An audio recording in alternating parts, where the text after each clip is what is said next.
Di Quay Di Di lúc cả quay trong đó là Đây Du Nhìn nhé Phát ra đi đâu cái gì chạy qua đi Cha sống ngay à rồi Tu nghe không nha Đây Du Nhìn nhé Sao lấy ra lấy chạy Sao Phụ Arudi, Yamini, Yamadao, Kesa Salivan, Arudi, Saibadi Tabari, Tasoyado, Tuyao, Kesa Salivan, Arudi, Yuri, Ataway Zero, Kawe Salavan, Arudi, Saibadi Tabari, Arudi Sole, Daya Tuan. Đi lúc cả quay trong đó là Đây Du Nhìn nhé Tập hội, chơi, show.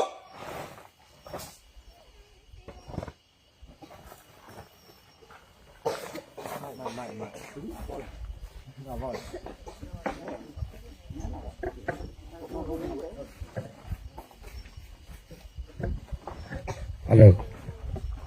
Hello. Hello. Hello. Hello. Hello. Hello. Okay. Okay. မင်္ဂလာပါမင်္ဂလာပါကိုဟလီမင်္ဂလာပါကိုကျော်တို့ခင်ဗျာကျွန်တော်တို့နှစ်ချိန်မြောက်တရင်ထိဟုတ်ဖွင့်ပွဲလေးပေါ့နော်ဟုတ်ကဲ့ပါခင်ဗျာဒီစုဖွင့်ပွဲလေးဒီနေ့2026ခုနှစ်တလပိုင်းတရက်နေ့မှာဖွင့်လှစ်မှာဖြစ်ပါတယ်ဟုတ်ကဲ့ကျွန်တော်တို့ live ကိုစောင့်မျှော်နေကြတဲ့မိဘကျော်လမိဘပြည်သူများအားလုံးစိတ်ချမ်းသာကြကြပါနဲ့ကောင်းကျိုးလိုပါဆန္ဒပြပါစေလို့ကျွန်တော်တို့တရင်ကစုမအောင်တောင်းပါခင်ဗျာဟုတ်ကဲ့ပါခင်ဗျာဟုတ်ကျွန်တော်တို့အခုဒီထီကဟုတ်ကဲ့အခုဆိုရင်ကျွန်တော်နှစ်ကြိမ်မြောက်ရှိပြီနော်နှစ်ကြိမ်ရောကျွန်တော်နှစ်ကြိမ်မြောက်ရှိပြီအဲ့ဒီမှာကျွန်တော်တို့ကျွန်တော်မိဘပြည်သူတွေကနေပြီးတော့ကျွန်တော်တို့ဒီတီသူကြီးပေါက်သွားတာရှိတယ်နော်ဟုတ်ကဲ့ပြီးတဲ့ခါကျတော့ဟိုပြီးခဲ့တဲ့တစ်ခေါက်မှာတီသူကြီးမပေါက်ဖဲနဲ့နော်ကျွန်တော်ဒီသေးသေးလေးတွေမှာပဲပေါက်ခဲ့တဲ့ကျွန်တော်မိဘပြည်သူတွေလည်းရှိတယ်ရှိပါတယ်ခင်ဗျာအဲ့ဒီလူတွေအတွက်လည်းဒီနှစ်ကြိမ်မြောက်မှာကျွန်တော်တို့တီသူကြီးတွေပေါက်ပါစေလို့ဟုတ်ပါဆုတောင်းပေးရတယ်ဆုတောင်းပေးပါတယ်ဟုတ်ကဲ့ပါနော်အဲ့တော့ကျွန်တော်တို့အခုထီစုတွေအကြောင်းကိုကျွန်တော်တို့ပြန်ပြီးတော့နည်းနည်းလေးရှင်းပြပေးပါမယ်နော်ဟုတ်ကဲ့ကျွန်တော်တို့ပြီးခဲ့တဲ့ဒီချိန်မြောက်မှာပေါ့နော်ဒီချိန်မြောက်မှာကျွန်တော်တို့စုတွေ30စုပြီးခါကြရင်10သိန်းပြီးခါကြရင်5သိန်းနော်ပြီးတော့3လုံးတူ3သိန်းစုပြီးနှလုံးတူ1000စုနော်ဟုတ်ကဲ့ကျွန်တော်တို့ဒီနှစ်ချိန်မြောက်မှာတော့ကျွန်တော်တို့မိဘတွေကိုကျွန်တော်တို့ကကျွန်တော်တို့ရဲ့မြစ်တာပြန်မျှဝေတဲ့အနေနဲ့ကျွန်တော်ဒီတစ်ခေါက်မှာပေါ့နော်နှစ်ချိန်မြောက်မှာကျွန်တော်တို့စုမဲကြီးပြောင်းလဲဆက်ပြီးတော့လည်းတိုးထားတဲ့လေးရှိရမယ်အဲ့ဒီဥစ္စာလေးတွေကိုကျွန်တော်တို့ကအခုဒီလိုက်လေးလွှင့်တဲ့အချိန်မှာပြန်ပြီးတော့ပြောပြကြပါတယ်ဟုတ်ကဲ့ခင်ဗျကျွန်တော်တို့နှစ်ချိန်မြောက်မှာကျွန်တော်တို့ဘာတွေပြောင်းလဲလဲဆိုရင်အရင်တော့စုပေါင်း80ကျော်နော်90နီးပါးလောက်ပဲရှိရပါကျွန်တော်တို့ဒီနှစ်ချိန်မြောက်မှာတော့ကျွန်တော်တို့96စုတိတိ90ဟုတ်ကဲ့အရင်ကတော့ကျွန်တော်ပထမချိန်မှာစုပေါင်း90တိတိကိုကျွန်တော်ဖောက်ဝေခဲ့တယ်ခင်ဗျစုပေါင်းကတော့ဒီလမှာကျွန်တော်6စုထွက်ပြီးတော့တိုးဝေလာပါတယ်ဟုတ်ကဲ့ကျွန်တော်အဲ့ဒါမိဘပြည်သူတွေသိအောင်လို့အခု6စုကဘာတွေတိုးလဲဆိုတာကိုကျွန်တော်တို့ပြန်ပြောပြပါမယ်ဒီပထမစုအနေနဲ့ကျွန်တော်တို့30စုပါကိုဒါကတော့အရင်လားလေကျွန်တော်30စုပါပဲဟုတ်ကဲ့ဟိုဒီလလည်း30ပါပဲပထမစုကတော့ဒါကတော့မပြောင်းလဲပါဘူးเนาะဟုတ်ကဲ့ပြီးတော့ဒုတိယစုဒုတိယစုကတော့ကျွန်တော်တို့10သိန်းစုပါဟုတ်ကဲ့10သိန်းစုပါပြီးတော့တတိယစုက5သိန်းစုပါဟုတ်အဲ့မှာကျွန်တော်တို့ပြီးခဲ့တဲ့တစ်ချိန်မြောက်ကလိုပဲ3လုံးတူဒီစုကြီးပထမစုဒုတိယစုတတိယစုတွေမှာ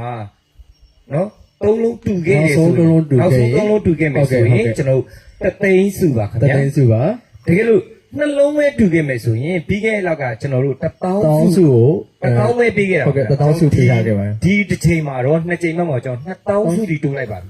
နှလုံးတူကို1000မို့ပဲ2000တီတိုးပေးလိုက်ပါပြီတိုးပေးလိုက်ပါခင်ဗျာအဲ့တော့ကျွန်တော်တို့နောက်ထပ်စုထပ်ပြီးတော့ဟုတ်ကဲ့ပေးထားပါဟုတ်ကဲ့ကျွန်တော်တို့ဟိုထီပေါက်တယ်ဆိုတဲ့ဒီမိဘပြည်သူတွေရဲ့ခံစားချက်ပျော်ရွှင်မှုလေးတွေပို့ရောက်အောင်ကျွန်တော်တို့စုလေးတွေထပ်တိုးပေးထားပါတယ်ဟုတ်ကဲ့ဟုတ်ကဲ့အဲ့စုတော့ကျွန်တော်တို့နှစ်သိန်းစုပေါ့နော်ကျွန်တော်ပြီးခဲ့တဲ့တစ်ခေါက်မှာကျွန်တော်ကနန်း လေးလုံးတူတယ် ဒီလုံးတွေ့ လေးလုံးမှာနောက်ဆုံးတစ်လုံးလွဲသွားတယ် အကြရင်ကျွန်တော်တောင်း အဲ့မှာစုကမဝင်တော့ ဝင်တော့ နောက်ဆုံးတစ်လုံးလေးပဲလွဲသွားတယ် ဟုတ်ကဲ့ စုမဝင်တော့ ဟုတ် ကျွန်တော်တစ်လုံးလွဲတဲ့ခံစားချက်ဒီနော် နော် ကျွန်တော်တစ်လုံးလွဲနှလုံးလွဲကရုံးလွဲမွေးရဆိုရင် နော်မွေးတာပဲဟုတ်လား ဒီပုံစံလေးတွေမဖြစ်ရအောင် ဟုတ်ကဲ့ ကျွန်တော်တို့အဲ့တော့ ဟုတ် နော်ဟိုနှစ်သိမ့်စုထားကြတော့ ကျွန်တော်တို့ဝေးထားပါတယ် ဘယ်လိုပုံစံလေးလဲဆိုရင်နှစ်သိမ့်စုကဥပမာပေါ့နော်ကျွန်တော်တို့ပေါင်မဲနံပါတ်က254ဆိုရင် ဟုတ်ကဲ့ အပေါ်က253ဒါကနှစ်သိမ့်စုဖြစ်ပါတယ် ဟုတ်ကဲ့ ပြီးရင်255 ငါလည်းထည့်ရပါခင်ဗျ ဖြစ်ပါတယ်ခင်ဗျာအဲ့မှာပါကျွန်တော်တို့အောက်ဘက်က0နဲ့ဆုံးသွားဥပမာ113ညာကနေပြီးတော့မှထီဆူကြီးပောက်သွားတယ်ဆိုရင် ဟုတ်ကဲ့ ကျွန်တော်တို့111နဲ့မဟုတ်111ကပောက်သွားတယ်ဆိုရင်ကျွန်တော်113ညာနဲ့119နော် ရပါတယ်ဖြစ်ပါတယ် အဲ့လို ခင်ဗျာ မျိုးတွားမယ်ထင်တယ်နော် ဟုတ်ကဲ့ခင်ဗျ အဲ့လိုမျိုးအပေါ်တစ်လုံးရော့မယ်အောက်တစ်လုံးတိုးမယ် တိုးမယ် နော် အဲ့ဒါလည်းလို့ကျွန်တော်9000စု တုံညာနဲ့ဆုံးမယ်ဆိုရင်အပေါ်က ဟုတ်ကဲ့ 1အောက်က9 ဟုတ် အဲ့လိုပုံစံလေးနဲ့ကျွန်တော်တို့ဒီနှစ်မှာတော့ကျွန်တော်ဒီ လာမှာပေါ့နော် အစလေးမှာ အစလေးမှာဒုတိယတစ်ချိန်မှာ ပျော်ရွှင်စေခြင်းနဲ့ ဟုတ်ကဲ့ စိတ်လေးနဲ့ဒီပေါက်တယ်ဆိုတဲ့ဥစ္စာလေးနဲ့ပေါ့နော် ဟုတ်ကဲ့ပါခင်ဗျ စုစုပေါင်း96စုတိတိနော် ဟုတ် ကျွန်တော်တို့အဲ့ဒီဥစ္စာလေးတွေကိုကျွန်တော်တို့မဲဖောက်ပေးမှာဖြစ်ပါတယ်အခုကိုခေါ်လေးကျွန်တော်တို့ဒီ like ဟုတ်ကဲ့ ဒီတိုင်လေးကျွန်တော်စနေပြီဆိုတော့ စနေပြီ ကျွန်တော်ရဲ့မိဘပြည်သူများကိုအခုလက်ရှိတရင်မှာထမ်းဆောင်နေတဲ့တာဝန်တွေနဲ့ရဲဘော်တွေကို ဟုတ်ကဲ့ မိတ်ဆက်ပေးဖို့အခန်းကဏ္ဍလေးပေါ့ဗျာ မိမဆက်ခင်ကျွန်တော်တခုလောက် ဟုတ်ကဲ့ ပြောပြလိုက်ပါမယ် ဟုတ် ဒီ3လုံးတူတသိန်းစုကကျွန်တော်6စုပေးထားပါတယ် 6စုတော့ 6စုတော့ပေးထားပါတယ် ဟုတ်ကဲ့ နှလုံးတူ2000စုက82စုပေးထားတယ်ခင်ဗျ ဟုတ်အများကြီးဗျာ ဟုတ်ကဲ့အများကြီးပါခင်ဗျ ဟုတ်ကဲ့ဟုတ်ကဲ့ နှစ်သိန်းစုခုနအကိုပြောတဲ့အရှိတစ်လုံးတွဲအနောက်တစ်လုံး ဟုတ် နော်အဲ့ဒါလေးကိုတော့ကျွန်တော်6စုပေးထားတယ်9000 ဟုတ်ကဲ့ နော်အရှိအနောက်တူတာနဲ့ကျွန်တော်နှစ်သိန်းစု9000စုကို6စုတော့ပေးထားတယ်ဗျအဲ့ဒါအားလုံးအစုစုပေါင်း96စုပေးထားပါတယ်ခင်ဗျာ 96စုတိတိပါခင်ဗျာ ဒီချိန်ကတော့ကျွန်တော်အစုပေါင်း90ပဲပေးထားတယ်ဗျအခုတော့6စုထပ်ပြီးတော့တိုးပေးထားပါတယ်ဗျာကျွန်တော်ပြောပြတဲ့အတွက်ရင်ခုံစွာနှစ်သိန်းစုထပ်ပြီးဘယ်လိုပေါက်လဲဆို တ တော့ လုံးလွဲတာလေးတဲ့ မရအောင် မရမရှိလေအောင် ဟုတ်ကဲ့ နော်ကျွန်တော်ပြီးခဲ့တာတလုံးလွဲလို့ဆိုပြီးတော့ ရှင်းထုမနာတွေကြောတိခဲ့ရတဲ့ညာရှိတဲ့မိဘပြည်သူတွေအတွက်အဲ့လိုမူလီမဖြစ်အောင်လို့ဒီလမှာကျွန်တော်ကအဲ့တလုံးလွဲနှလုံးလွဲတွေကိုကရုံးလည်းမမွေးအောင် ကရုံးလည်းမွေးအောင်မဖြစ်စေရအောင်လို့ကျွန်တော်ဟုတ်လား ဟုတ်ကဲ့နော် ထပ်ပြီးတော့ပေးထားပါတယ်စုပေါင်းများစွာကိုလည်းကျွန်တော်တိုးပေးထားပါတယ် ဟုတ်ကဲ့ပါခင်ဗျာအဲ့တော့ကျွန်တော်တို့အခုကတော့ကျွန်တော်ရဲဘော်တွေနဲ့မိတ်ဆက်ပေးတဲ့တော်လန်မိဘပြည်သူတွေကိုကျွန်တော်အခုလက်ရှိတရင်လိုက်တရင်ထီလိုက်မှာဗောနော်နေတဲ့ရဲဘော်တွေကဘယ်သူတွေလဲဆိုတော့တစ်ချက်မိတ်ဆက်ပေးပါမယ်နော်အဲ့တော့ဟိုရဲဘော်ခေါ်လေးကစပြီးမိတ်ဆက်ပေးပါဦး ဟုတ်ကဲ့ခင်ဗျကျွန်တော်တို့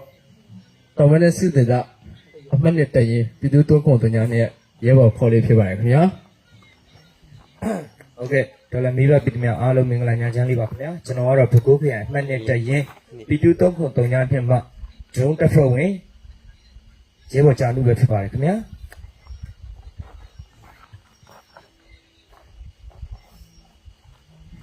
ဟုတ်ကဲ့ပါကျွန်တော်နာမည်ကတော့ရဲဘော်ဆန်းရှိပါပြည်သူ့တွန်းခွန်တညာနဲ့တာဝန်ထမ်းဆောင်စေတဖို့မှာတာဝန်ထမ်းဆောင်နေတဲ့ရဲဘော်ဆန်းရှိပါ ကျွန်တော်ကတော့ B23702 တက်ရင်မှာတာဝန်ထမ်းဆောင်နေတဲ့ရဲဘော်ဖြစ်ပွေးဖြစ်ပါတယ် ဟုတ်ကဲ့ကျွန်တော်ကတော့ပြည်သူ့သုံးခုတရားနဲ့မှာတာဝန်ထမ်းဆောင်နေတဲ့ရဲဘော်အားမဖြစ်ပါတယ် ဟုတ်ကဲ့ကျွန်တော်တို့ပြည်သူ့သုံးခုတညာနေမှာရေဘော်တနေရာလေးရဖြစ်ပါတယ် ကျွန်တော်ကတော့ပြည်သူ့သုံးခုတရားနဲ့မှာရဲဘော်ပူလုံးဖြစ်ပါတယ် ဟုတ်ကဲ့ကျွန်တော်ကတော့ P2 3702မှာတာဝန်ထမ်းဆောင်နေတဲ့ပူပူပဲဖြစ်ပါတယ်ခင်ဗျာ ဟုတ်ကဲ့ဗျအခု ဟုတ်ကဲ့ကျွန်တော်တရင်ထီဆိုင် live ထွင်တာဗောနော်ပြီးခဲ့တဲ့တစ်ချိန်မြောက် အချိန်မြောက်မှာ ပြီးတော့ကျွန်တော်တို့ရင်တော့ campaign live ထွင်ခဲ့ပါပြီနော်အဲ့ဒီမှာကျွန်တော်တို့နှစ်ယောက်ကတော့ပါနေတာဗောနော်အခုဒီတစ်ခေါက်မှာ ဟုတ်ကဲ့ တော်လန်မီးဝပြည်သူတွေနဲ့ညာချမ်းလေးမှာစိတ်ရေးချမ်းသာဖြစ်အောင်ကျွန်တော်တို့ရဲ့ရဲဘော်မင်းသားမင်းသမီးလေးတွေကို အကုန်ထုတ်ပြတယ် ကျွန်တော်ထုတ်ပြတာဗော တ နော် ရင်မှာရှိတဲ့ရဲဘော် ကျွန်တော်ရဲဘော်ချောလေးတွေ ကျွန်တော်မင်းသားလည်းပါလာမင်းသမီးလည်းထပ်ပြီးတော့ပါလာပြီဟုတ်လားနော် ဟုတ်ကဲ့ကျွန်တော်ရဲ ကျွန်တော်ရုပ်ကြီးပဲကြည့်နေလို့ တ ဆွဲလန်းသွား ဆွဲလည်းပြောစိတ်မချမ်းမသာ အဲ့ ဘူး ဒါ ဘယ် မျိုး လို ကြ ကြ တော့ တော့ တည်ရတာပဲကိုက မခံနိုင်ဘူး သွားလာခက်တယ် မခံနိုင်ဘူး ဟုတ်ကဲ့အဲ့တော့ကျွန်တော်တို့ဟုတ်ကဲ့မရှက်ဘူးလားလို့ပြောတယ်ရှိပါတယ်ကျွန်တော်မရှက်ပါဘူးဆိုတော့ကျွန်တော်တို့ဒါကိုတိုင်ရင်အတွက်လုပ်ပေးရတာ ဒီ ဖြစ် တဲ့ တဲ့ ဖ အတွက်က်တလန်း နောက် ကို တစ်ခု ကြီး က နိုင်တဲ့အရာနဲ့ကျွန်တော်ခုပေးနေရပါခင်ဗျာ ဟုတ်ကဲ့မိဘပြည်သူတွေလည်းကျွန်တော်တို့ကပျော်စေခြင်းနဲ့နော် ဟုတ်ကဲ့ပါ ကျွန်တော်တို့မှအမှန်ပါတယ်ဆိုရင်လည်းခွင့်လွှတ်ပေးဖို့ကျွန်တော်တို့ကကြားပဲကောင်းပါပါတယ် ဟုတ် အဲ့တော့ကျွန်တော်တို့အခုဒီထီလိုက်လွှင့်တဲ့ဥစ္စာမှာကျွန်တော်တို့မိဘပြည်သူများကိုကျွန်တော်တို့ထီဘောလုံးလေးတွေကိုဘယ်လိုလေးလဲဆိုတာကိုကျွန်တော်တို့ပြပါမယ်ခင်ဗျာ ဟုတ်ကဲ့ပါဟုတ်ကဲ့ ဥစ္စာ ကျွန်တော်နောက်ဆုံးရင်စပြီးပြတယ် နောက်ဆုံးပြပါမယ် နောက်ဆုံးဒီလုံးမြောက်ပေါ့နော် ဟုတ်ကဲ့ ဒီလုံးမြောက်စပြီးတော့ပြမယ်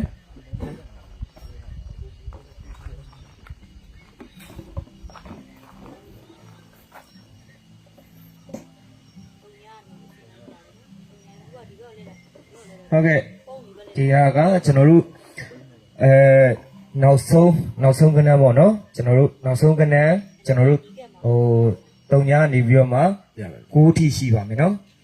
9ထိရှိပါမယ်အဲ့ဒါလေးတွေကျွန် ဒါ တော် ဆိုတုံည မြင်ရမလားမသိဘူးနော်တစ်ချက်ကြည့် ဒါဆိုတုံညပါနော် ကလုံးကြီးนี่ကျွန်တော်တို့ပြပါမယ် တ ခင် လုံး ဗျာ ချင်းနေပါဒါဆိုတုံညပါနော်ဟုတ်ကဲ့ဒါဆိုတုံညပြီးရင်တုံညပြီးရင်တော့တစ်လာမယ်ခင်ဗျာနော်တစ်လေးပါခင်ဗျာတစ်ပြီးရင်နှစ်လေးလာပဲနေရာတော့မသိဘူးခင်ဗျာနှစ်ပြီးရင်သုံးပုံးတစ်ပုံးမှာတုံညရဲ့6ထိထည့်ပေးထားပါခင်ဗျာသုံးပြီးွားရင်တော့4ပါခင်ဗျာဒါဆို4ပါနော်4ပါဒါဆိုငါ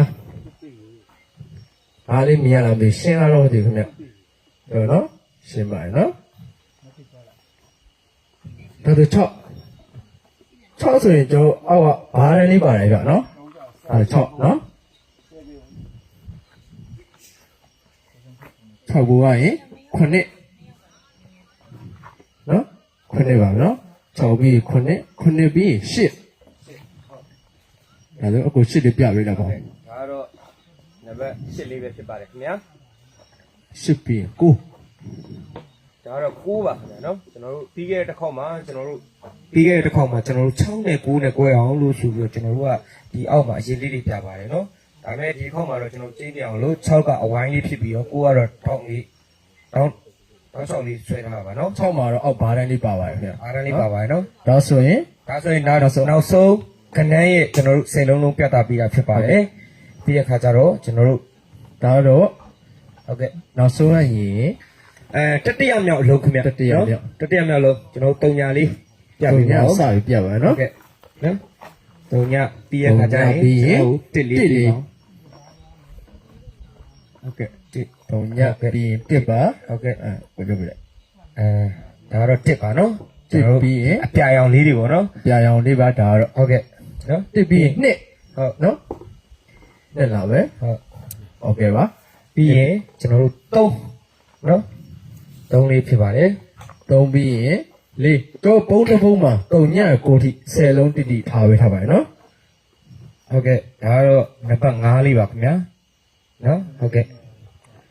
ပြီး6ကတော့ကျွန်တော်ခုနပြောတဲ့အတိုင်းပဲအောက်မှာဘားရန်လေးပါပါရနော်6ကတော့ ဟုတ်ကဲ့